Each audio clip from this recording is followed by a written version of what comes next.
Wrist lock on the mat. Ron Fuller to the feet, slips out of the wrist lock and fist in there, and the referee saying, come on, hand out of the hair and open the fist. Ooh, and there goes Rufus R. Jones down.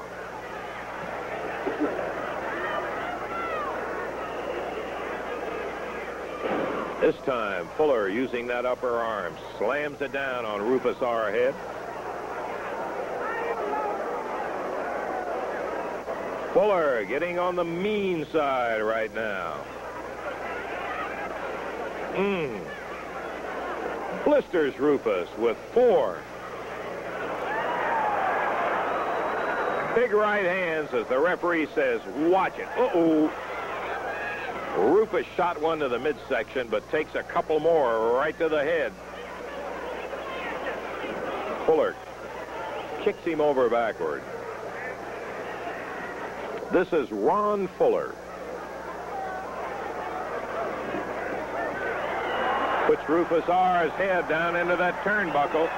Rufus R comes out saying, hey now, my kind of match. He's picking up the tempo. Unleashes Fuller to the midsection. Puts a set of 5 right on his chops. Continues to hit him upside the head. And there with a big butt goes Ron Fuller right down on the floor from Rufus R. Count of 1, 2, but he can't make it. He was close. Referee Dave Ferguson had his hand all the way extended, ready to come down with a count of 3 when Fuller kicked his way out. Once again, Fuller takes a right, then a left, and another right.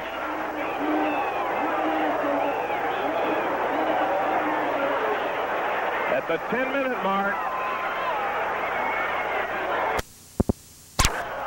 he's saying, start counting. He's out on the floor, but the referee has no idea how he got there.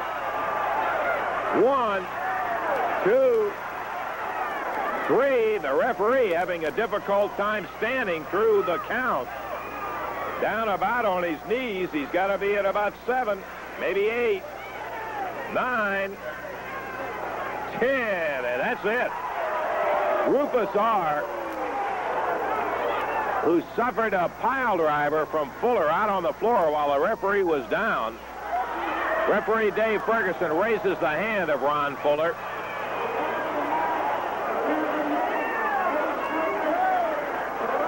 "11 minutes, 40 seconds, and the winner is Ron Fuller over Rufus R. Jones. The crowd not at all happy about it.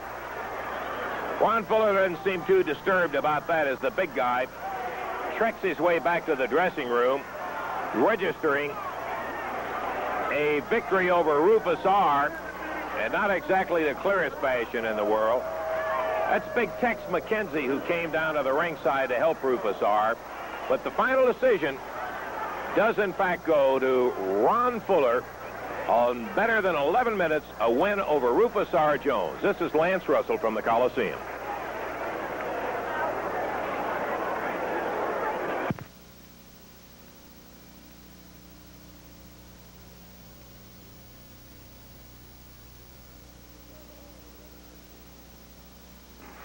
We move down the hall to another dressing room in which another winner is standing tonight. We're referring to Big Ron Fuller, the 6'9", 255 Florida wrestler who went in against Rufus Jones tonight. And, Ron, I have to make the candid statement that the fans did not care at all for the tactics that you used in winning tonight over Rufus R. Jones.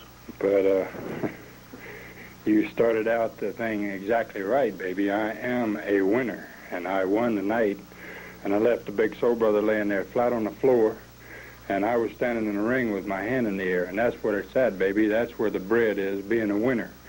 Now, I came here to Memphis for one reason, and thus far, the promoter, whoever he is, has not seen fit to give me the opportunity to wrestle the guy I want to wrestle. Well, Mr. Bates, the promoter, I am sure, is treating you just as he does all other wrestlers, and that is you must qualify. You went against Rufus R tonight and got the win on it. You've got a big one coming up on Sunday with Tex McKenzie, who's just as tall as you are and weighs about 290, and he is next in line for you to prove yourself. Let me tell you something. You know, you've seen Muhammad Ali. Everybody's seen Ali, right? Well, he has his little sayings, his little poems before each match, and I just might create one for this week, because it ain't no jive. I'm going to beat McKenzie in less than 5. And anybody else they put in there, and I don't care what the promoter has to do to prove myself, if it takes beating the world champion to get a hold of you, Lawler, I'm going to get you, baby.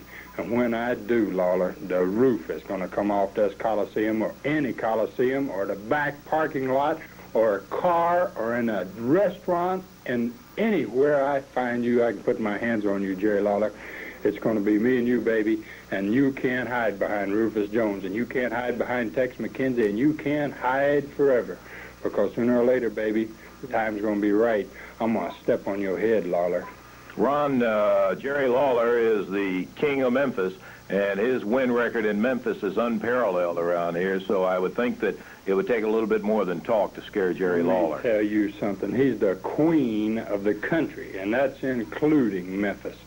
Now, Jerry Lawler may be just phenomenal here in Memphis, hiding under, is it Bert Bates? Bert Bates. Bert Bates. Hiding under Bert Bates' coattail, baby, you may be king.